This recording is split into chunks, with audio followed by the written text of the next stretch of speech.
Yes. Doctor గారు ఇప్పుడు hypo గాని, హైపర్ గాని థైరాయిడ్ ఇష్యూ అనేది వచ్చింది. అంటే ఇప్పుడు ఎక్కువగా చూసింది మీరు హైపోథైరాయిడ్ ఇష్యూయేనా? హైపోథైరాయిడిజం మాక్సిమంగా చూస్తుంటాం. ఓకే. సో ఇదొచ్చిందంటే జీవితాంతం పొద్దున్న లేవగానే ఒక టాబ్లెట్ ఏసుకోవాలని చెప్తూ ఉంటారు. అది ఎందుకు డాక్టర్ గారు? సో వర్చువల్లీ నేను చెప్పినట్టు థైరాయిడ్ డిజీజ్ ఆర్ హైపోథైరాయిడిజం వచ్చేది ఒక అవయం ఫెయిల్ అయినప్పుడు, అంటే థైరాయిడ్ గ్లాండ్ ఫెయిల్ అయినప్పుడు. So production of thyroid hormone ఉండదు కాబట్టి మనం ఇచ్చే tablet thyroid replacement hormone. So ఆ హార్మోన్ లేకపోతే బాడీలో ఫంక్షనాలిటీస్ కాంప్రమైజ్ అవుతాయి కాబట్టి కంపల్సరీ హైపోథైరాయిడిజం డయాగ్నోసిస్ ప్రాపర్గా చేస్తే లైఫ్ లాంగ్ ట్రీట్మెంట్ తీసుకోవాలి.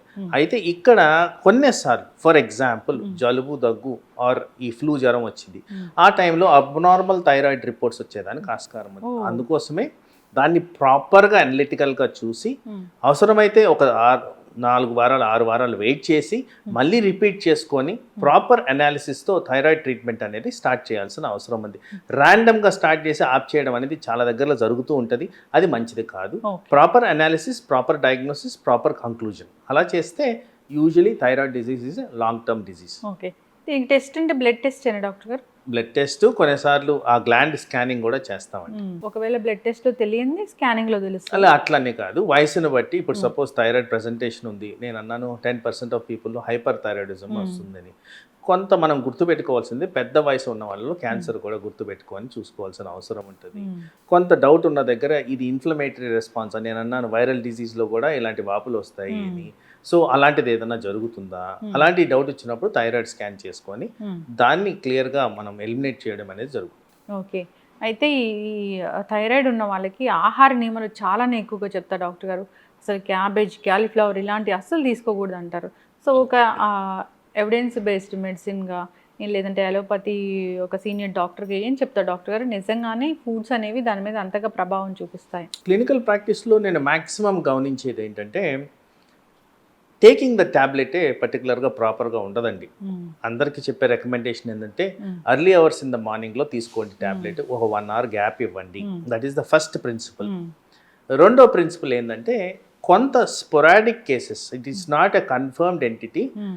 మీరు చెప్పినట్టు ఈ కాలీఫ్లవర్, క్యాబేజ్, ముల్లంగి, పాలకూర, గ్రౌండ్నట్స్ వీటిలన్నింటిలో కాస్త ఇనిబిటరీ ఎఫెక్ట్స్ ఉంటాయనే కానీ అబ్సల్యూట్ కాంట్రా ఇండికేషన్ లేదండి.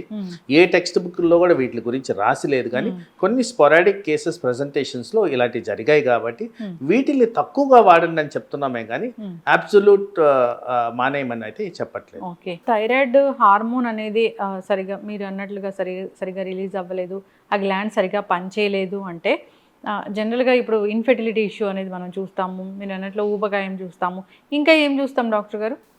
సో థైరాయిడ్ డిజీజ్ బాగా ఎస్టాబ్లిష్డ్ అయిపోయింటే వీళ్ళల్లో గ్రోత్ అనేది సరిగ్గా ఉండదండి. సో పర్టికులర్గా మీరు అన్నట్టు చిల్డ్రన్లో కానీ థైరాయిడ్ హార్మోన్ డెఫిషియన్సీ ఉంటే కంపల్సరీ అది డిటెక్ట్ చేయడం ఇంపార్టెంట్, ఎందుకంటే గ్రోత్ గురించి అది చాలా ఇంపార్టెంట్ హార్మోన్. తర్వాత మసిల్ పెయిన్స్, కండరాలు చాలా పెయిన్స్ వస్తాయండి ఈ థైరాయిడ్ లోపం వల్ల. Headaches very frequent. తర్వాత high cholesterol is a presentation with thyroids. తర్వాత memory loss, depression, fatigue, exhaustion, ఇలా చెప్పుకుంటూ పోతే థైరాయిడ్కి లిస్ట్ ఆఫ్ ప్రాబ్లమ్స్ చాలా ఉన్నాయండి. వర్చువలీ హెడ్ టు టో ప్రతి కణాన్ని ఎఫెక్ట్ చేస్తూ పోతుంది. సో ఈవెన్ జీర్ణాశయంలో కూడా దీని ఎఫెక్ట్స్ ఉంటాయండి.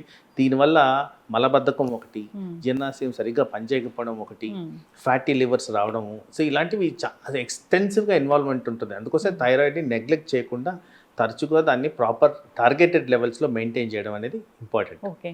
అయితే డాక్టర్ గారు బయట చాలా చూస్తాం ఏంటంటే థైరాయిడ్ రివర్సబుల్ విత్ డైట్ అని, దీనిలో వాస్తవం ఎంత? నేను ఫస్ట్ నుంచి మీరు అడిగిన క్వశ్చన్కి ఆన్సర్, ఎందుకు థైరాయిడ్ వస్తుంది అంటే thyroid gland failure and absence of thyroid hormone చెప్పారు. హార్మోన్కి రీప్లేస్మెంట్ హార్మోనే వేరే విధంగా రాదు. సో అందుకోసం ఈ రివర్సబిలిటీ ఫ్యాక్టర్ నేను చెప్పాను చూసారు, దీన్ని sub clinical presentation of hypothyroidism. అక్కడక్కడ కొన్ని కేసెస్లో థైరాయిడ్ టెంపరీగా పెరిగి మళ్ళీ తగ్గిపోతూ ఉంటుంది, దాన్ని సబ్ క్లినికల్ ప్రెజెంటేషన్ అంటాం. దానికి థైరాయిడ్ మందులు పెట్టాల్సిన అవసరం లేదు. వాస్తవానికి ప్రాపర్ డయాగ్నోసిస్గా థైరాయిడ్ని ఎస్టాబ్లిష్ చేస్తే లైఫ్ లాంగ్ ట్రీట్మెంట్. అయితే ఈ ప్రెగ్నెన్సీలో వచ్చే థైరాయిడ్ అయితే దానంతరకు అదే తగ్గిపోతుంది డాక్టర్ గారు? Again very important topic. ప్రెగ్నెన్సీలో ఏంటంటే రిక్వైర్మెంట్ ఆఫ్ మెటబోలైట్స్, అంటే మనకు కావాల్సిన ఈ మార్పుల్లో హార్మోనల్ మార్పుల్లో థైరాయిడ్ కూడా రిక్వైర్మెంట్ పెరుగుద్ది. సో ఆ పెరిగే తరుణంలో ఎవరికైతే ప్రీ కండిషన్డ్గా లో థైరాయిడ్ హార్మోన్స్ ఉంటాయో వీళ్ళల్లో ప్రెగ్నెన్సీ ఇండ్యూస్డ్ హైపోథైరాయిడిజం ఎక్కువగా కనిపిస్తూ ఉంటుంది.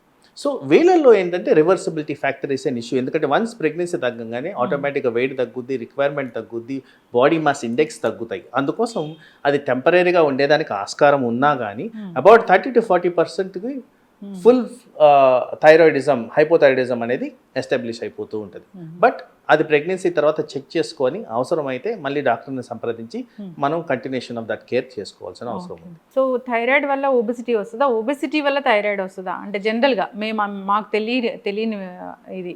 సో ఇఫ్ మీరు థైరాయిడ్ మీరు అడిగే క్వశ్చన్లో if the thyroid is the disease then obesity అనేది త్రూ థైరాయిడ్ వస్తుంది. But if it is a lifestyle disease ఊబకాయం అనేది ఫస్ట్ వచ్చి తర్వాత థైరాయిడ్ అనేది ప్రెసెంట్ అవుద్ది. సో థైరాయిడ్ గ్లాండ్ ఫెయిల్యూర్ వల్ల వచ్చేదే ఒబేసిటీ తర్వాత వస్తుంది. బట్ ఊబకాయం వల్ల వేరే అసోసియేటెడ్ డిజీజ్తో వచ్చేది థైరాయిడ్ లేటర్ ప్రెజెంటేషన్ ఉంది. ఏదేమైనా థైరాయిడ్ ఇష్యూనే రాకూడదు మాకు అంటే ఏమైనా జాగ్రత్తలు ఉంటాయి? So first and foremost actually దీనికి కాంక్రీట్ ఎవిడెన్సెస్ లేవండి. ఫస్ట్ అండ్ ఫార్మోస్ట్ లైఫ్ స్టైల్ని ప్రాపర్గా మెయింటైన్ చేయాలి. థైరాయిడ్ హార్మోన్ అనేది యూజువలీ ఎర్లీ అవర్స్లో ఎక్కువగా రిలీజ్ అవుతుంది. సో ఈ హార్మోనల్ రెగ్యులేషన్ మెయింటైన్ చేయాలంటే నిద్ర అనేది most important. So you maintain hormonal balance by sleeping properly. Stress తగ్గించుకోవాలి, ఎక్సర్సైజ్ అండ్ యాక్టివిటీ ప్రాపర్గా చేయాలి, adequate amount of balance diet, nutritional balance diet maintain చేయాలి. అవసరమైన చోట సప్లిమెంటేషన్ హెసిటేషన్ లేకుండా తీసుకోవాలి. ఇవన్నీ చేస్తే థైరాయిడ్ లోపాలు రాకుండా మనం కవర్ చేసుకోవచ్చు. ఖచ్చితంగా డాక్టర్ గారు చాలా చక్కగా చెప్పారండి, చక్కటి ఇన్ఫర్మేషన్ అండి. జనరల్గా ఏదైనా లక్షణాలు కనిపిస్తే లక్షణానికి ట్రీట్మెంట్ చేసుకుంటూ ఉంటాము, మెడికల్ షాప్కి వెళ్ళి ట్యాబ్లెట్స్ తెచ్చుకొని. దానివల్ల ఇలాంటి లక్షణాలు కనిపించినప్పుడు ఈ థైరాయిడ్ అని తెలియక దాన్ని మళ్ళీ క్రానిక్ లాగా చేసుకుంటూ ఉంటాము.